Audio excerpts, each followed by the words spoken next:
Hello everyone and welcome back to the channel. You're a follower of the emotional rides of the Sister Wives family if you're watching, so stick around with us for this one. Don't forget to subscribe and give this video a thumbs up. What we're about to talk about is heartbreaking, infuriating, and crucially so. Season 19 of Sister Wives has turned tragic with the devastating loss of Garrison Brown.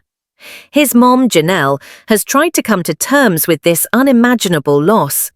She's been speaking about her late son, reminiscing about his memories and remembering him in her own sincere way. Despite trying to move through the pain, Janelle has demonstrated extraordinary courage and resilience.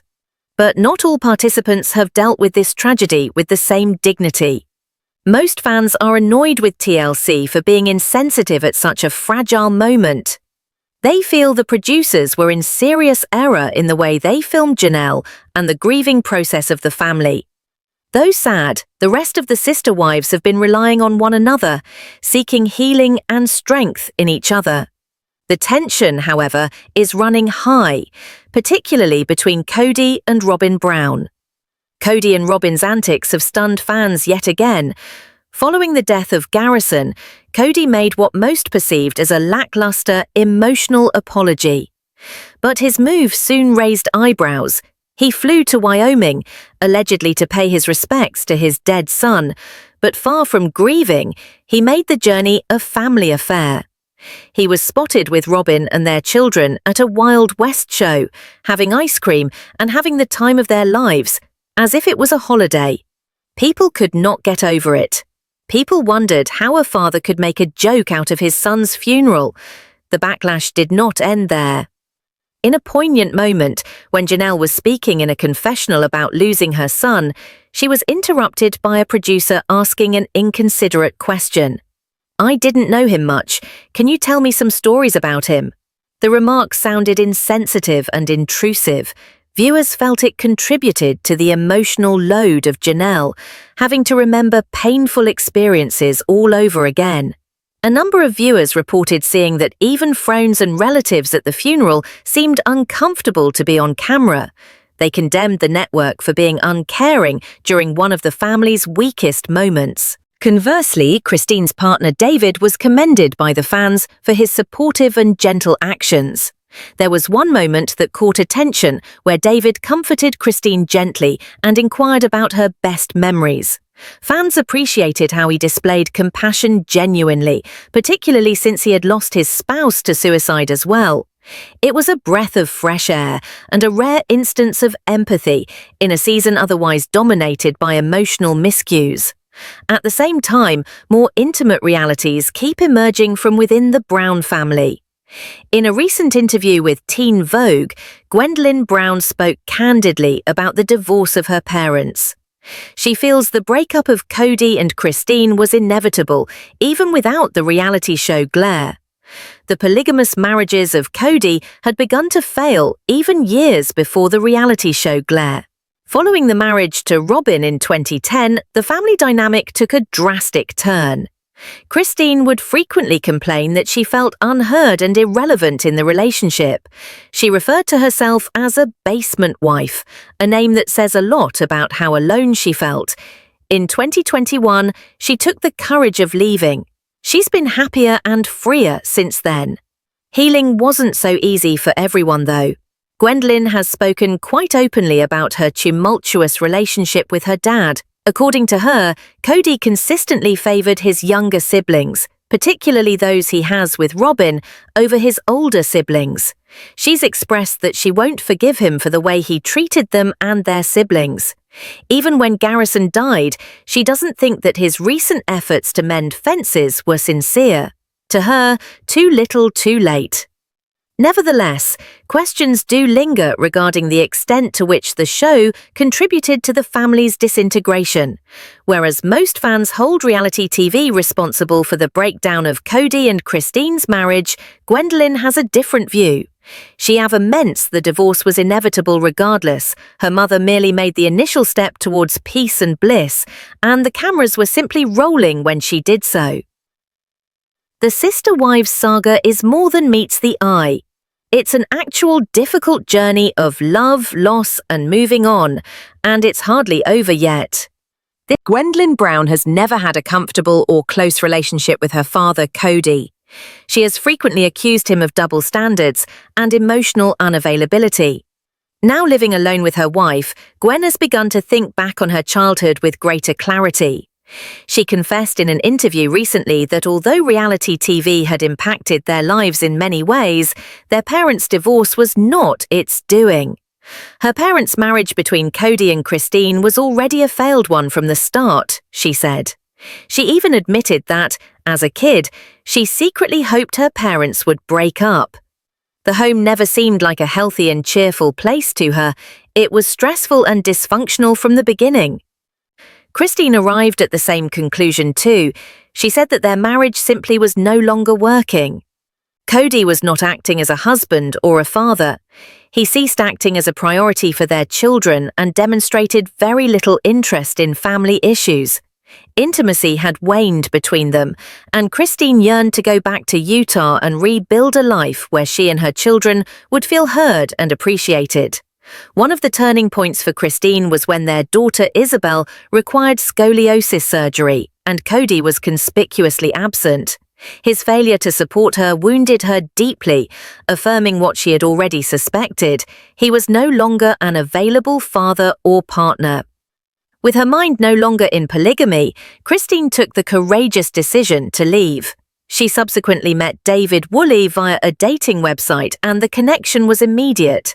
They married after almost a year of dating and have enjoyed not just their relationship, but also business partnerships ever since. The two are currently operating a successful rental company together and constructing a serene life free from Christine's previous drama and emotional weight. But when the Brown family's tale unfolded on television in a new chapter, it was so under the weight of a shadow. Garrison Brown, one of the family's favorite sons, died suddenly and left a tide of sorrow that no camera would ever be able to fully do justice to.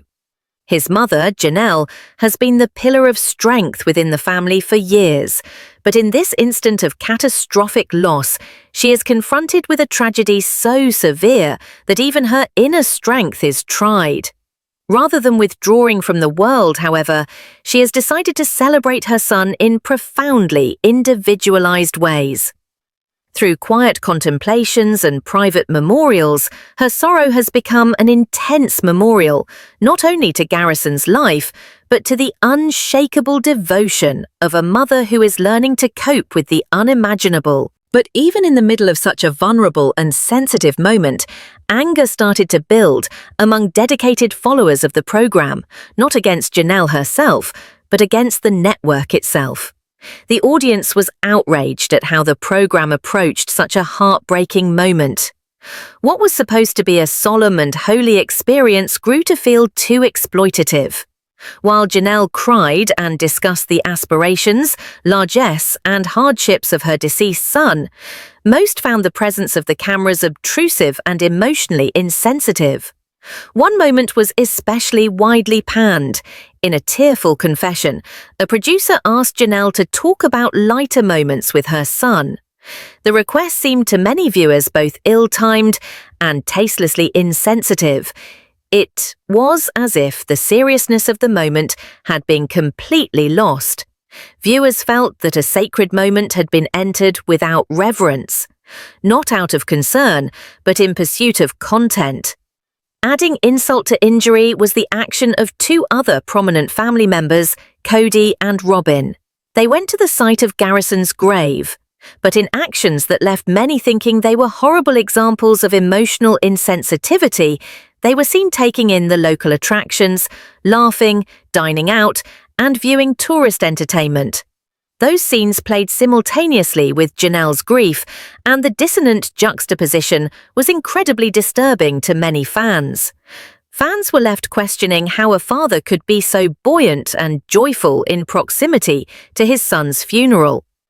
To longtime fans of the family, the contrast between how each parent dealt with the tragedy was glaring, and it highlighted an underlying schism that had been simmering within the family for a long time. The empathy and emotional presence demonstrated by Janelle were in sharp contrast to the apparently carefree demeanor exhibited by Cody. For most, it was a poignant reminder of long-standing rifts within their relationships. To make matters worse, friends and family members at Garrison's funeral were reportedly disturbed by the ubiquitous film crew.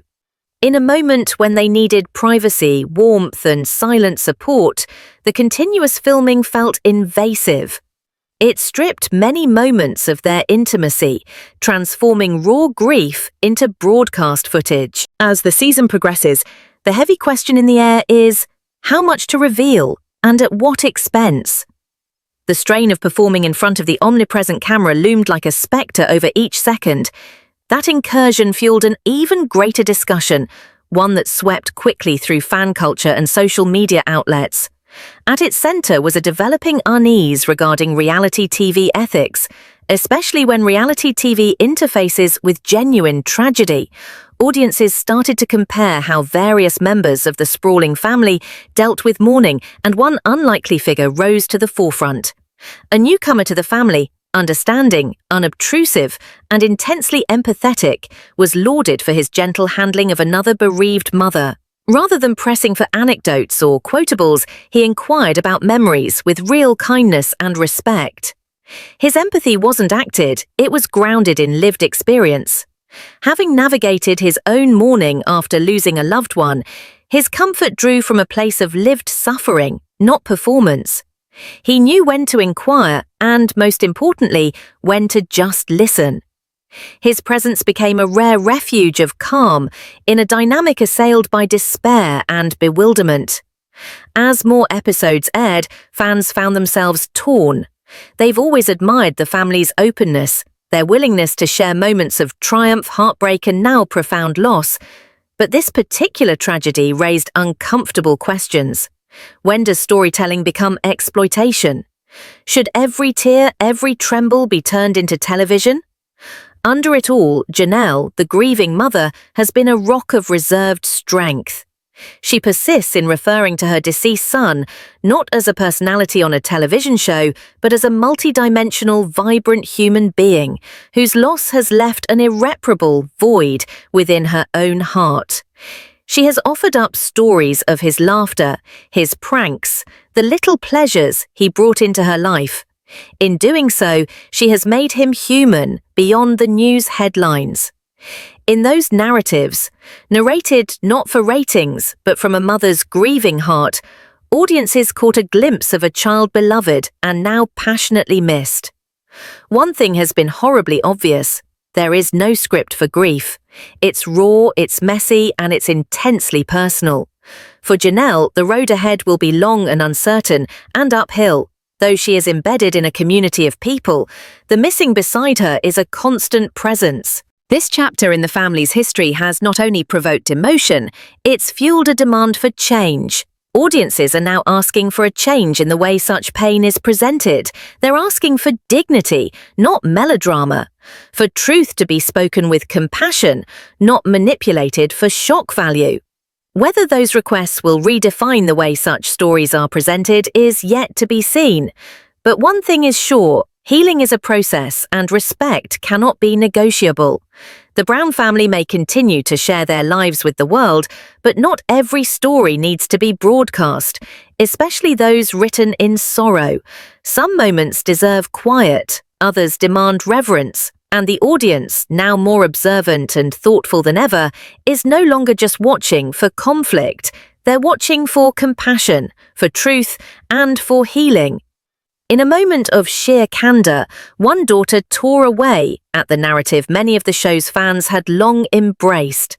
Speaking openly in an interview, she provided a blistering observation about her family's past, one filled not only with plural marriage, but with neglect, solitude, and unspoken misery. Her comments exploded the mythology that television alone was responsible for the breakup of her parents. Growing up in a complex household in which her father had relationships with several women, she remembered how the dream of spiritual oneness gradually lost its way to the reality of things. What had been presented as a harmonious household was, in reality, disintegrating behind closed doors. She remembered how her mother, one of the wives, was frequently made to feel invisible and unheard. Her emotional requirements were brushed aside. Her voice became a background noise in the thinly stretched family. These early fissures in the family unit ultimately became open wounds. Contrary to what many viewers might have assumed, the daughter insisted that the breakdown of her parents' relationship had been well underway long before the cameras came to visit. That marriage was never solid, she stated matter-of-factly. The tension was genuine, the distance was genuine, and it had been in the works for years. In raw honesty, she confessed she had secretly hoped her parents would divorce when she was still a child. Their relationships were strained without the love and encouragement a child hopes to witness between their parents. The home, traditionally thought of as one big, happy family, had been quietly disintegrating long before viewers were watching. Her reality provides a richer context to the story of the family, one that defies the sheen once marketed on television. The tension in the house wasn't silent, it was frosty. The daughter recalled how the conversation between her parents made the house cold, alien, almost strange. Her mother's unhappiness was apparent, and as the daughter aged, she became more outspoken about the agonizing differences she witnessed. She want 20 to fort, Eva one to just join the age of the daughter is too producing to weigh for, her is evil so much to get staged. What upset her the most was the way her father interacted with his children. She spoke about his obvious preference for the younger children, particularly those from his most recent relationship. In contrast, the elder children, including herself, felt neglected, forgotten, invisible. Her relationship with her father grew increasingly strained. As she matured, so did her questions about the family's beliefs, about fairness, about love. She didn't hide her disappointment. Her father, she said, lacked the courage to confront hard truths or stand up for those who needed him most. Even when disaster struck, when the family lost a member, the efforts at reconciliation were much too late. The psychological harm had already been inflicted. "I can't forgive him," she confessed, not because he did anything wrong, but because he never really made an effort to fix it when it counted. The breaking point came with a serious health crisis one of her siblings was going through. Her mother implored harmony. She wanted the family to be together, to stand by each other. But their father opted not to be present. That, she said, did away with any last illusion of partnership. It was then that her mother finally mustered the courage to turn and walk away. A woman who had wasted years of living on the periphery had now discovered her voice, and with it she took back her life. She stepped forward, away from the polygamous framework that had once trapped her. She moved, reordered her life, and opened herself to a man who truly loved her for who she was. Their love flourished rapidly, based on respect and common drive. Today they share not only their lives, but their business, their future, their dream. And the daughter? She still speaks her truth, not for notoriety, but for clarity, for healing, for acknowledgement. The reality show may have given her a stage, but it did not create this narrative. The cracks started well before the glare ever discovered them, and even today, she is guarded. She understands how quickly stories can get manipulated, how swiftly fact can be buried. This is not about scandal or drama. It's about honesty. It's about acknowledgement. She wants people to know that no spouse should have to beg to be recognized, and no child should grow up feeling like a burden. Her thoughts are not about revenge. They are about reclaiming her voice, her story, her peace. Forgiveness? Perhaps not today, but understanding. That's a beginning.